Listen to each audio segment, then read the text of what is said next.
வணக்கம். மதிமுகம் செய்திகள். இன்றைய முக்கிய நிகழ்வுகளை பார்ப்பதற்கு முன்பாக தலைப்புச் செய்திகளை பார்க்கலாம். கல்வியும் மருத்துவமும் திராவிட மாடலின் இரு கண்கள், சாதனைகளுக்கான சான்று மட்டுமல்ல வெற்றி மணிமகுடம் என முதலமைச்சர் மு.க. ஸ்டாலின் பெருமிதம்.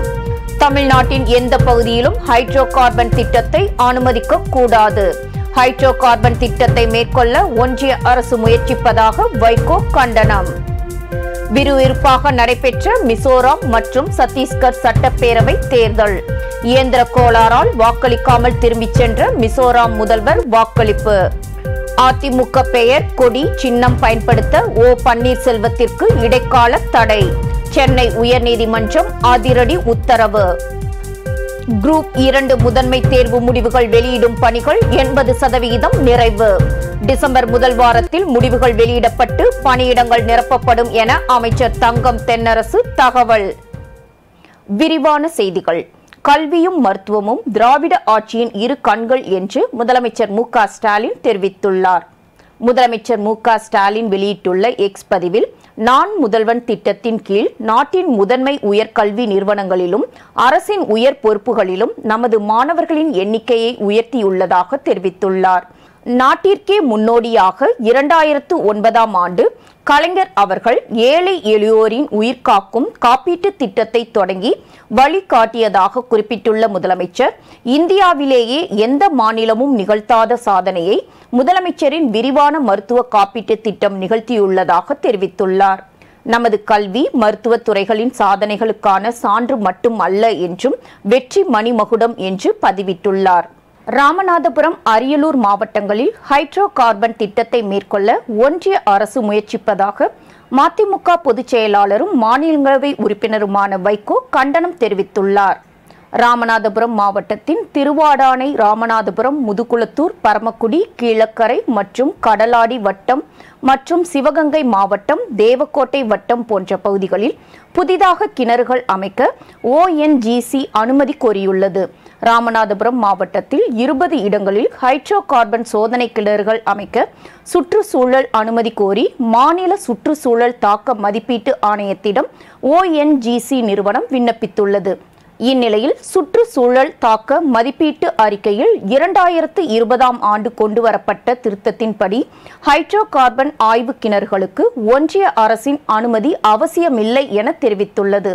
சுற்றுச்சூழல் தாக்க மதிப்பீட்டு ஆய்வு, சுற்றுச்சூழல் மேலாண்மை திட்டம், பொதுமக்கள் கருத்து கேட்பு கூட்டம் அவசியமில்லை என்று திருத்தம் கொண்டுவரப்பட்டது. அதன்படி ராமநாதபுரம் மாவட்டத்தில் ஹைட்ரோ கார்பன் திட்டத்திற்கு சுற்றுச்சூழல் அனுமதி கோரி மாநில சுற்றுச்சூழல் தாக்க மதிப்பீட்டு ஆணையத்திடம் ONGC நிறுவனம் தற்போது விண்ணப்பித்துள்ளது. மேலும் அரியலூர் மாவட்டத்திலும் 10 ஆய்வு கிணறுகள் அமைப்பதற்கான சுற்றுச்சூழல் அனுமதி கோரி ONGC நிறுவனம் தமிழ்நாடு சுற்றுச்சூழல் தாக்க மதிப்பீட்டு ஆணையத்தில் அனுமதி கோரியுள்ளது. இந்நிலையில் புதிய கிணறுகளை தமிழ்நாட்டில் அமைப்பதற்கு ONGC முயற்சிக்கு வைகோ கடும் கண்டனம் தெரிவித்துள்ளார். இது தொடர்பாக அவர் வெளியிட்டுள்ள அறிக்கையில், தமிழ்நாடு அரசு ONGC நிறுவனத்தின் விண்ணப்பத்தை நிராகரிப்பதுடன் ராமநாதபுரம் மாவட்டம் உள்ளிட்ட தமிழ்நாட்டின் எந்த பகுதியிலும் ஹைட்ரோ கார்பன் திட்டத்தை ஒன்றிய அரசு மேற்கொள்ள முயற்சிப்பதை அனுமதிக்க கூடாது என்று குறிப்பிட்டுள்ளார். மிசோரம் மற்றும் சத்தீஸ்கரில் இன்று சட்டப்பேரவை தேர்தலுக்கான வாக்குப்பதிவு நடைபெற்றது. சத்தீஸ்கரில் உள்ள 90 சட்டமன்ற தொகுதிகளில் 20 சட்டமன்ற தொகுதிகளில் முதல்கட்ட வாக்குப்பதிவு இன்று நடைபெற்றது. மிசோரமில் மொத்தம் உள்ள 40 தொகுதிகளில் ஒரே கட்டமாக வாக்குப்பதிவு நடைபெற்றது. சத்தீஸ்கரில் உள்ள பல இடங்கள் நக்சல் பாதித்த பஸ்தார் பிரிவில் உள்ளதால் கூடுதல் காவல்துறை பாதுகாப்பு மற்றும் தேர்தல் நடக்கும் இடங்களில் ட்ரோன்கள் மற்றும் ஹெலிகாப்டர்கள் மூலம் கண்காணிப்பு மேற்கொள்ளப்பட்டது. சத்தீஸ்கரின் சுக்மா மாவட்டத்தில் உள்ள மின்பா அருகே நக்சல்களுக்கும் பாதுகாப்பு படையினருக்கும் இடையே துப்பாக்கி சண்டை நடைபெற்றது. இந்த துப்பாக்கி சண்டையில் பாதுகாப்பு படை தரப்பில் 3 பேர் காயம் அடைந்தனர். மிசோரம் மாநிலத்தில் வாக்குப்பதிவு இயந்திரத்தில் ஏற்பட்ட கோளாறு காரணமாக வாக்களிக்காமல் திரும்பி சென்ற மிசோரம் முதலமைச்சர் மீண்டும் வந்து வாக்களித்தார்.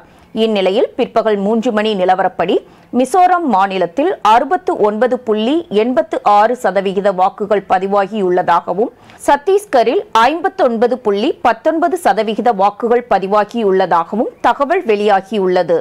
அதிமுக பெயர், கொடி, சின்னம் பயன்படுத்த ஓ பன்னீர்செல்வத்திற்கு இடைக்கால தடை விதித்து சென்னை உயர்நீதிமன்றம் உத்தரவிட்டுள்ளது. அதிமுக பெயர், கொடி மற்றும் சின்னத்தை ஓ பன்னீர்செல்வம் பயன்படுத்த தடை கோரி எதிர்க்கட்சி தலைவரும் அதிமுக பொதுச் செயலாளருமான எடப்பாடி பழனிசாமி சென்னை உயர்நீதிமன்றத்தில் மனு தாக்கல் செய்திருந்தார். மனுவில் அதிமுக பொதுச் செயலாளராக என்னை உயர்நீதிமன்றம் தேர்தல் ஆணையம் அங்கீகரித்துள்ளன. இந்த நிலையில் ஓ பன்னீர்செல்வம் தன்னை அதிமுக ஒருங்கிணைப்பாளர் என கூறி வருவதுடன் அதிமுகவின் பெயர் மற்றும் கொடியை பயன்படுத்தி வருவதால் அதற்கு தடை விதிக்க வேண்டும் என்று குறிப்பிட்டுள்ளார்.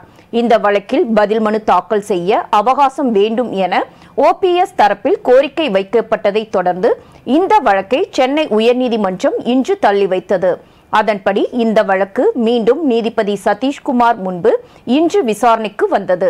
அப்போது கட்சியில் இருந்து நீக்கப்பட்டும் அதே பதவியை ஓ பன்னீர்செல்வம் பயன்படுத்தி வருகிறார் என இபிஎஸ் தரப்பில் வாதிடப்பட்டது.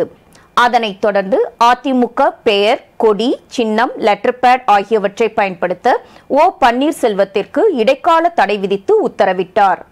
தமிழ்நாட்டில் விளையாட்டுத் துறைக்கென தனி கொள்கை விரைவில் கொண்டுவரப்பட உள்ளதாக அமைச்சர் உதயநிதி ஸ்டாலின் தெரிவித்துள்ளார்.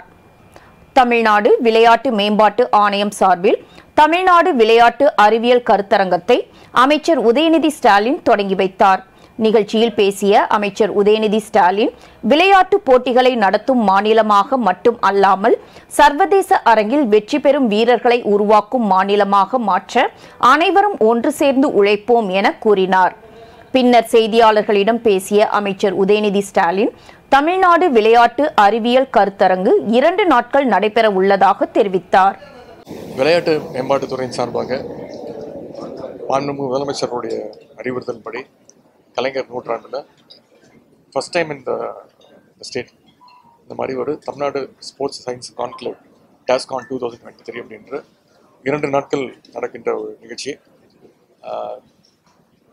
உலகமெங்கும் இருக்கக்கூடிய சிறந்த மருத்துவர்கள், விளையாட்டு ஸ்போர்ட்ஸ் மெடிசன் மருத்துவர்கள், விளையாட்டு வீரர்கள், ஒலிம்பிக் மெடல் வின்னர் திரு அபினவ் பிந்திரா, கேல் அவார்டி, அதே மாதிரி நம்ம தமிழ்நாட்டை சேர்ந்த டேபிள் டென்னிஸ் பிளேயர் திரு சரத்கமல், இந்த மாதிரி நிறைய முக்கியமான விளையாட்டு வீரர்கள், மருத்துவர்கள், குறிப்பாக விளையாட்டுத்துறையில் ஸ்பெஷலிஸ்ட் டாக்டர்ஸ், கோச்சஸ், நிறைய பேர் பல்வேறு தலைப்புகளில் இன்றும் நாளையும் இந்த கான்க்ளேவில் பங்கேற்கிறாங்க. நடிகரும் மக்கள் நீதி மய்யம் கட்சியின் தலைவருமான கமல்ஹாசனுக்கு முதலமைச்சர் மு.க. ஸ்டாலின் பிறந்த நாள் வாழ்த்து தெரிவித்துள்ளார். நடிகரும் மக்கள் நீதி மய்யம் கட்சியின் தலைவருமான கமல்ஹாசனின் பிறந்த நாளை ஒட்டி அவருக்கு தலைவர்கள் பலரும் வாழ்த்து தெரிவித்து வருகின்றனர். முதலமைச்சர் மு.க. ஸ்டாலின் வெளியிட்டுள்ள வாழ்த்து பதிவில், கலையுலகில் பல சாதனைகள் படைக்கும் கலைஞானி கமல்ஹாசனுக்கு பிறந்த நாள் வாழ்த்துக்கள் என பதிவிட்டுள்ளார். அமைச்சர் உதயநிதி ஸ்டாலின் பிறந்த நாள் வாழ்த்து தெரிவித்துள்ளார். இது தொடர்பாக அவர் வெளியிட்டுள்ள வாழ்த்துச் செய்தியில், திரையுலக கனவுகளோடு வருபவர்களுக்கு மட்டுமல்ல எல்லா தரப்பினரையும் ரசிக்க செய்யும் உலகநாயகன் கமல்ஹாசன் அவர்களுக்கு இனிய பிறந்த நாள் வாழ்த்துக்கள் என பதிவிட்டுள்ளார். இந்திய திரையுலகின் முக்கிய அடையாளம் என்பது நமக்கெல்லாம் பெருமை. கலைத்துறையின் முன்னேற்றத்திற்காக மட்டுமின்றி அரசியல், சமூக நீதி தளங்களிலும் அவரது பங்களிப்பு போற்றுதலுக்குரியவை என குறிப்பிட்டுள்ளார். கமல்ஹாசன் தனது பிறந்த நாளை முன்னிட்டு எழும்பூர் குழந்தைகள் நல மருத்துவமனைக்கு காற்றில் இருந்து குடிநீர் உற்பத்தி செய்யும் இயந்திரத்தை நன்கொடையாக வழங்கினார். இந்த நிகழ்ச்சியில் அமைச்சர்கள் மா. சுப்பிரமணியன், சேகர் பாபு, எழும்பூர் எம்எல்ஏ பரந்தாமன் உள்ளிட்டோர் பங்கேற்றனர். அப்போது செய்தியாளர்களை சந்தித்த அவர், திமுக கூட்டணிக்கான அடித்தளம் போல நிகழ்ச்சி உள்ளதாக கேட்கப்பட்ட கேள்விக்கு அரசியல் கடந்து மனித நேயம் தங்களை இணைத்துள்ளதாக தெரிவித்தார். பட்டாசு வெடிக்க தடை கோரிய வழக்கில் இதற்கு முன்பு பிறப்பிக்கப்பட்ட விதிகளை பின்பற்ற மாநில மற்றும் யூனியன் பிரதேச அரசுகளுக்கு உச்சநீதிமன்றம் உத்தரவிட்டுள்ளது. பட்டாசு வெடிக்க தடை கோரிய வழக்கு உச்சநீதிமன்றத்தில் விசாரணைக்கு வந்தது. இந்த வழக்கை நீதிபதி ஏ.எஸ். போபண்ணா, எம்.எம். சுந்தரேஸ் அமர்வு விசாரணை மேற்கொண்டது. மனுதாரர்கள் தரப்பில் பட்டாசுகளை வெடிப்பது தொடர்பான விவகாரத்தில் உச்சநீதிமன்றத்தின் முந்தைய உத்தரவுகள் பின்பற்றப்பட வேண்டும் எனவும், தீபாவளி நேரத்தில் பட்டாசு வெடிக்க கால நிர்ணயம் செய்ய வேண்டும் எனவும் வாதிட்டனர். இதனைத் தொடர்ந்து பேசிய நீதிபதிகள், காற்று மாசுவை தடுப்பது என்பது நீதிமன்றத்தின் கடமை மட்டும் அல்ல, மாறாக அனைவரின் கடமை என்றும் இந்த விவகாரத்தில் பொதுவான உத்தரவை மட்டுமே நாங்கள் பிறப்பிக்க முடியும் என தெரிவித்தனர். பட்டாசு விவகாரத்தில் உச்சநீதிமன்றத்தின் முந்தைய உத்தரவுகள் முழுமையாக செயல்படுத்தப்படுவதை அனைத்து மாநில அரசுகள் மற்றும் யூனியன் பிரதேச அரசுகளும் உறுதிப்படுத்த வேண்டும் என உச்சநீதிமன்ற நீதிபதிகள் உத்தரவிட்டனர். 18ஆம் தேதி முதலமைச்சர் விரிவான காப்பீட்டு திட்டத்திற்கான முகாம் நடத்தப்படும் என அமைச்சர் மா. சுப்பிரமணியன் தெரிவித்துள்ளார். மருத்துவம் மற்றும் மக்கள் நல்வாழ்வுத்துறை, பொது சுகாதாரம் மற்றும் நோய் தடுப்பு மருந்து துறை சார்பில் முத்துலட்சுமி ரெட்டி மகப்பேறு நிதியுதவி திட்டம் மற்றும் பிரதம மந்திரி மாத்ரு வந்தனா யோஜனா 2.0 திட்டத்தினை ஒன்றிணைத்து புதுப்பித்து தொடங்கி வைக்கப்பட்டது. நிகழ்ச்சியில் கலந்து கொண்ட பின் செய்தியாளர்களை சந்தித்த மருத்துவம் மற்றும் மக்கள் நல்வாழ்வுத்துறை அமைச்சர் மா. சுப்பிரமணியன், முதலமைச்சர் 1-2 நாட்கள் ஓய்வெடுக்க மருத்துவர்கள் அறிவுறுத்தியுள்ளதாக தெரிவித்தார். TNPSC குரூப் 2 மற்றும் 2A முதன்மை தேர்வின் விடைத்தாள் மதிப்பீட்டு பணிகள் 80% மேல் நிறைவடைந்துள்ளதாக அமைச்சர் தங்கம் தென்னரசு தெரிவித்துள்ளார். தமிழ்நாடு அரசு பணியாளர் தேர்வாணையத்தால் நடத்தப்பட்ட தொகுதி 2 மற்றும் தொகுதி 2A பதவிகளுக்கான முதன்மை எழுத்துத் தேர்வின் முடிவுகளை வெளியிட காலதாமதம் ஆவதாக வெளிவந்த பத்திரிகை செய்திகள் குறித்து நிதி மற்றும் மனிதவள மேலாண்மை துறை அமைச்சர் தங்கம் தென்னரசு மறுப்பு தெரிவித்துள்ளார். இந்த ஆண்டில் மட்டும் இதுவரை சுமார் 13,000 பேருக்கு பணி நியமன ஆணைகள் வழங்கப்பட்டுள்ளதாக குறிப்பிட்டுள்ள அவர், அண்மையில் முதலமைச்சர் அவர்களால் தொகுதி 4 பணியில் தேர்வு பெற்ற 10,000க்கும் மேற்பட்ட நபர்களுக்கு பணி நியமன ஆணைகள் வழங்கப்பட்டுள்ளதாக குறிப்பிட்டுள்ளார். இந்நிலையில் டிசம்பர் மாதம் முதல் வாரத்திற்குள் சுமார் 6,000 பேருக்கு அரசு பணி நியமன ஆணைகள் முதலமைச்சர் மு. க. ஸ்டாலினால் வழங்கப்படும் என்று அமைச்சர் தங்கம் தென்னரசு தெரிவித்துள்ளார். மோடி அரசின் கொள்கை ரயில்வே துறையை கேலி கூத்தாக்கியுள்ளதாக MP சு. வெங்கடேசன் கண்டனம் தெரிவித்துள்ளார். சென்னை தாம்பரத்தில் இருந்து திருச்சி, மதுரை, திருநெல்வேலி வழியாக திருவனந்தபுரத்துக்கு தனியார் நிறுவனம் ஒன்று ரயிலை இயக்க அனுமதி வழங்கப்பட்டுள்ளது போல் விளம்பரம் வெளியிடப்பட்டுள்ளது. இந்நிலையில் அனுமதி வாங்காமல் விளம்பரம் செய்யக்கூடாது என்று விதி இருந்தும் அனுமதி வாங்காமல் விளம்பரம் செய்துள்ள நிறுவனத்தின் மீது ரயில்வே நிர்வாகமே உரிய நடவடிக்கை எடுக்க வேண்டும் என்றும், ரயில்வே துறையின் மீதுள்ள நம்பகத்தன்மை தொடர்ந்து கேள்விக்குறியாகி வரும் சூழலில் தனியார் நிறுவனம் தனது விருப்பப்படி பெரும் கட்டண கொள்ளையில் ரயில் இயக்கப்படும் என்று விளம்பரம் தருவது அதிர்ச்சி அளிப்பதாக உள்ளதாக MP சு. வெங்கடேசன் வருத்தம் தெரிவித்துள்ளார். காவிரி நீர்பிடிப்பு மற்றும் கரையோர பகுதிகளில் பெய்த கனமழை காரணமாக ஒகேனக்கலில் நீர்வரத்து வினாடிக்கு 5,000 கன அடியாக அதிகரித்துள்ளது. தமிழகத்தில் வடகிழக்கு பருவமழை பெய்து வருகிற நிலையில் தமிழக காவிரி கரையோர எல்லை பகுதிகளிலும் பல்வேறு இடங்களிலும் கனமழை பெய்து வருகின்றது. இதனால் தமிழக கர்நாடக எல்லைப் பகுதியான பிலிகுண்டுலுவில் நேற்று வரை வினாடிக்கு 1,500 கன அடியாக இருந்த நீர்வரத்தானது படிப்படியாக அதிகரித்து தற்போது இன்று காலை நிலவரப்படி வினாடிக்கு 5,000 கன அடியாக நீடித்து வருகிறது. ஒகேனக்கல் காவிரி ஆற்றில் அதிக அளவில் ஏற்பட்ட நீர்வரத்தால் ஐந்தருவி, சீனி ஃபால்ஸ், மெயின் அருவி உள்ளிட்ட அருவிகளில் தண்ணீர் ஆர்ப்பரித்து செல்கின்றது. அதேபோல் மேட்டூர் அணையின் நீர்பிடிப்பு பகுதிகளில் பெய்து வரும் மழையின் காரணமாக அணைக்கு வரும் நீரின் அளவு வினாடிக்கு 2,238 கன அடியிலிருந்து 2,702 கன அடியாக அதிகரித்துள்ளது. அணையில் இருந்து குடிநீர் தேவைக்காக வினாடிக்கு 500 கன அடி வீதம் தண்ணீர் திறக்கப்பட்டு வருகிறது. திருவண்ணாமலை மாவட்டத்தில் உள்ள சாத்தனூர் அணைக்கு நீர்வரத்து அதிகரித்துள்ளது. அணையின் நீர்மட்டம் 117 அடியை எட்டியுள்ள நிலையில் தென்பெண்ணையாற்று கரையோர மக்கள் பாதுகாப்புடன் இருக்குமாறு மாவட்ட நிர்வாகம் மற்றும் பொதுப்பணித்துறை சார்பில் எச்சரிக்கை விடுக்கப்பட்டுள்ளது. பல்வேறு மாவட்டங்களில் நடைபெற்ற தகவல்களை களத்தில் மதிமுகம் பகுதியில் பார்க்கலாம்.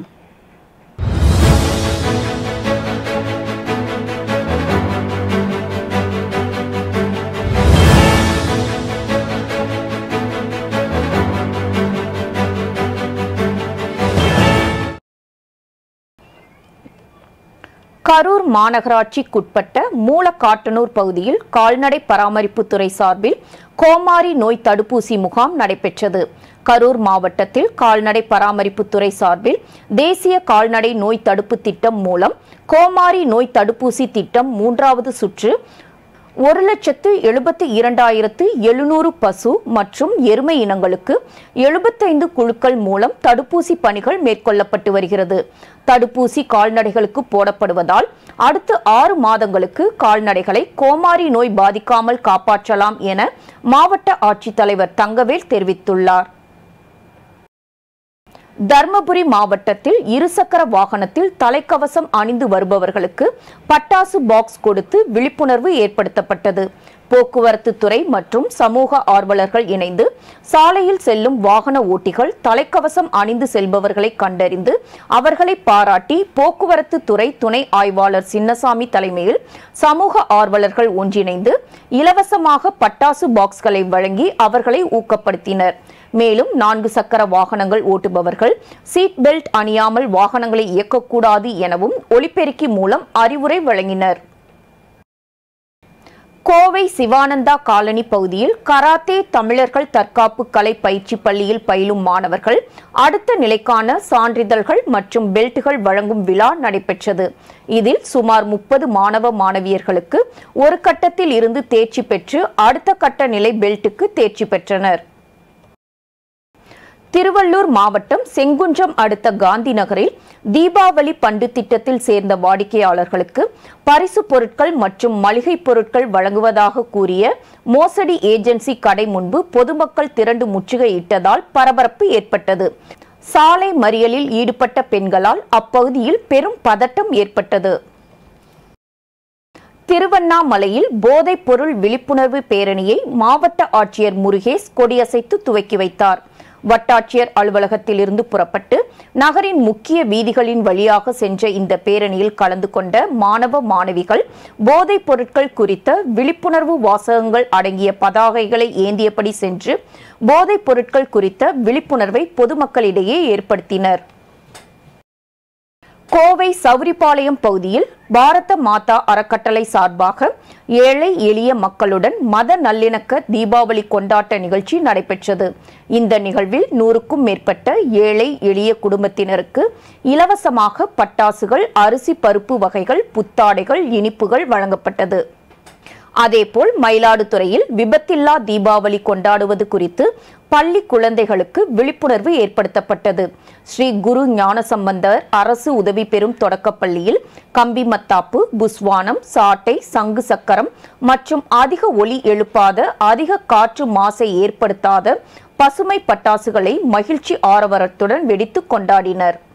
திருவண்ணாமலை மாவட்டம் செங்கத்தில் உள்ள ஒரு தனியார் மெட்ரிக் மேல்நிலைப் பள்ளியில் தீயணைப்பு துறை சார்பில் விபத்தில்லா பாதுகாப்பான தீபாவளியை கொண்டாட விழிப்புணர்வு மற்றும் தீ பாதுகாப்பு குறித்த ஒத்திகை பயிற்சி நடைபெற்றது. மயிலாடுதுறை துலா உற்சவ கடை முக தீர்த்தவாரி விழாவிற்காக காவிரியில் தண்ணீர் திறக்க நடவடிக்கை எடுக்கப்பட்டுள்ளதாக மாவட்ட ஆட்சியர் மகாபாரதி தெரிவித்துள்ளார். மயிலாடுதுறையில் ஐப்பசி மாதம் 30 நாட்களும் நடைபெறும் பிரசித்தி பெற்ற துலா உற்சவ கடைமுக தீர்த்தவாரி விழா நவம்பர் 16ஆம் தேதி நடைபெறவுள்ளது. இந்நிலையில் மயிலாடுதுறையில் 6ஆம் தேதி கடைமுக தீர்த்தவாரி துலா உற்சவ விழாவுக்கு காவிரி துலா கட்டத்திற்கு தண்ணீர் திறந்துவிட நடவடிக்கை எடுக்கப்பட்டுள்ளது என மாவட்ட ஆட்சியர் AB மகாபாரதி அறிவித்துள்ளார். திருவண்ணாமலை மாவட்டம் செங்கம் அரசு ஆண்கள் மேல்நிலைப் பள்ளியில் கராத்தே பயிற்சி பெல்ட் மற்றும் சான்றிதழ்கள் வழங்கும் நிகழ்ச்சி நடைபெற்றது. நிகழ்ச்சியில் பேசிய தலைமை ஆசிரியர் கோபி, கராத்தே பயிற்சி பெற்று தங்களை பாதுகாத்து பல்வேறு சாதனைகளை செய்ய வேண்டும் என்றும் பரிசுகள் மற்றும் சான்றிதழ்கள் பெற்று தமிழகத்திற்கும் பெருமை சேர்க்க வேண்டும் என வேண்டுகோள் விடுத்தார். வேலூர் மாவட்டம் குடியாத்தம் அருகே வனத்துறைக்கு சொந்தமான காப்புக்காட்டில் உள்ள 40 ஆண்டு பழமை வாய்ந்த 6 செம்மரங்களை வெட்டி கடத்த முயற்சி செய்த மர்ம நபர்களை காவல்துறையினர் தேடி வருகின்றனர். இரவு மற்றும் பகல் நேரங்களில் தொடர்ந்து குடியாத்தம் வனத்துறையினர் ரோந்து பணியில் ஈடுபட்டு வரும் நிலையில் நேற்று இரவு காப்புக்காட்டில் மரங்களை அறுக்கும் சத்தம் கேட்டு வனத்துறையினர் ரோந்து சென்றபோது 6 செம்மரங்கள் கடத்த முயன்றது தெரியவந்துள்ளது. கோவை மாவட்டம் மணியக்காரம்பாளையம் பகுதியில் செயல்பட்ட திமுக அலுவலகத்தை சூறையாடிய மர்ம நபர்கள் மீது நடவடிக்கை எடுக்க கோரி காவல் நிலையத்தில் புகார் அளிக்கப்பட்டுள்ளது. கோவை மாவட்டம் 20வது வார்டு மணியக்காரன்பாளையம் பகுதியில் கடந்த ஓராண்டு காலமாக செயல்பட்டு வந்த திமுக அலுவலகத்தை மர்ம நபர்கள் இடித்து தள்ளியதுடன் அங்கிருந்த 35 அடி உயரமுள்ள கொடிக்கம்பத்தை திருடி சென்றுள்ளனர். இது சம்பந்தமாக பாதிக்கப்பட்ட திமுகவினர் காவல் நிலையத்தில் புகார் அளித்துள்ளனர். சென்னை ஆவடி அடுத்த வெள்ளாளனூரில் உள்ள நசரத் கலை மற்றும் அறிவியல் கல்லூரியில் ஆவடி ரன்னர்ஸ் மற்றும் ரோட்டரி கிளப் இன்ஃபினிட்டி இணைந்து போதைப் பொருள் இல்லாத தமிழ்நாடு என்ற இலக்கை நோக்கி மாரத்தான் போட்டி நடைபெற்றது. 4 பிரிவுகளாக நடத்தப்பட்ட போட்டியில் பெண்கள், சிறுவர்கள் என 1000க்கும் மேற்பட்டோர் ஆர்வமுடன் கலந்து கொண்டு மாரத்தானில் ஓடினர். இதில் வெற்றி பெற்ற வீரர்களுக்கு பதக்கம் மற்றும் காசோலை வழங்கப்பட்டது. Karnataka open national masters badminton போட்டி கர்நாடக மாநிலம் குப்பிலி மற்றும் தர்வட் நகரில் நடைபெற்றது. 2 நாட்கள் நடைபெற்ற இப்போட்டியில் பெண்கள் இரட்டையர் பிரிவு, பெண்கள் ஒற்றையர் பிரிவு, ஆண்கள் இரட்டையர் பிரிவு, ஆண்கள் ஒற்றையர் பிரிவு என பல்வேறு பிரிவுகளாக நடத்தப்பட்டது. போட்டியில் 35 வயதுக்கு மேற்பட்டோருக்கான இரட்டையர் பிரிவில் தமிழகத்தின் சார்பாக கலந்து கொண்ட ஷீலா இரட்டையர் பிரிவில் தங்கப்பதக்கமும் ஒற்றையர் பிரிவில் வெண்கலப் பதக்கமும் வென்று அசத்தினார். அதேபோல் தமிழகத்தின் சார்பாக ஆண்கள் இரட்டையர் பிரிவில் பங்கேற்ற ஜெயக்குமார் வெண்கலப் பதக்கத்தையும், இரட்டையர் பிரிவில் பங்கேற்ற ரவி வெள்ளிப் பதக்கத்தையும் தட்டிச் சென்றனர். இன்றைய தங்கம் வெள்ளி விலை வழங்குவோர் அட்டிகா கோல்ட் கம்பெனி. சென்னையில் 22 கேரட் ஆபரண தங்கத்தின் விலை கிராமுக்கு 30 ரூபாய் குறைந்து 5670 ரூபாய்க்கு விற்பனை செய்யப்படுகிறது. ஒரு சவரன் ஆபரண தங்கத்தின் விலை 240 ரூபாய் குறைந்து 45,360 ரூபாய்க்கு விற்பனை செய்யப்படுகிறது. அதேபோல் வெள்ளி விலை கிராமுக்கு 70 காசுகள் குறைந்து 77 ரூபாய் 50 காசுகளுக்கு விற்பனை செய்யப்படுகிறது. காசா மீதான இஸ்ரேல் தாக்குதலை இந்தியா தடுத்து நிறுத்த வேண்டும் என ஈரான் அதிபர் வேண்டுகோள் விடுத்துள்ளார். ஈரான் அதிபர் இப்ராஹிம் ரைசி பிரதமர் மோடியுடன் தொலைபேசியில் தொடர்பு கொண்டு பேச்சுவார்த்தை நடத்தினார். அப்போது காசா முனையில் இஸ்ரேல் நடத்தி வரும் தாக்குதலை தடுத்து நிறுத்த இந்தியா தனது முழு திறனையும் பயன்படுத்த வேண்டும் என பிரதமர் மோடியிடம் ஈரான் அதிபர் ரைசி வேண்டுகோள் விடுத்தார். இந்திய பிரதமர் மோடியுடன் அதிபர் ரைசி நடத்திய பேச்சுவார்த்தை தொடர்பாக ஈரான் அரசு வெளியிட்டுள்ள அறிக்கையில், ஒடுக்கப்பட்ட காசா மக்கள் மீது இஸ்ரேல் நடத்தும் குற்றங்களை முடிவுக்கு கொண்டுவர இந்தியா தனது முழு திறனையும் பயன்படுத்தும் என எதிர்பார்க்கிறோம் என தெரிவிக்கப்பட்டுள்ளது. மீண்டும் தலைப்புச் செய்திகள். கல்வியும் மருத்துவமும் திராவிட மாடலின் இரு கண்கள், சாதனைகளுக்கான சான்று மட்டுமல்ல வெற்றி மணிமகுடம் என முதலமைச்சர் மு.க. ஸ்டாலின் பெருமிதம். தமிழ்நாட்டின் எந்த பகுதியிலும் ஹைட்ரோ கார்பன் திட்டத்தை அனுமதிக்க கூடாது. ஹைட்ரோ கார்பன் திட்டத்தை மேற்கொள்ள ஒன்றிய அரசு முயற்சிப்பதாக வைகோ கண்டனம். விறுவிறுப்பாக நடைபெற்ற மிசோரம் மற்றும் சத்தீஸ்கர் சட்டப்பேரவை தேர்தல். இயந்திர கோளாறால் வாக்களிக்காமல் திரும்பிச் சென்ற மிசோரம் முதல்வர் வாக்களிப்பு. அதிமுக பெயர், கொடி, சின்னம் பயன்படுத்த ஓ. பன்னீர்செல்வத்திற்கு இடைக்கால தடை. சென்னை உயர்நீதிமன்றம் அதிரடி உத்தரவு. குரூப் 2 முதன்மை தேர்வு முடிவுகள் வெளியிடும் பணிகள் 80% நிறைவு. டிசம்பர் முதல் வாரத்தில் முடிவுகள் வெளியிடப்பட்டு பணியிடங்கள் நிரப்பப்படும் என அமைச்சர் தங்கம் தென்னரசு தகவல். இத்துடன் செய்திகள் நிறைவடைந்தன. மீண்டும் செய்திகள் காலை 8 மணிக்கு. மேலும் செய்திகளை தெரிந்து கொள்ள மதிமுகம் பிரைம் யூடியூப் தளத்தில் இணைந்திருங்கள்.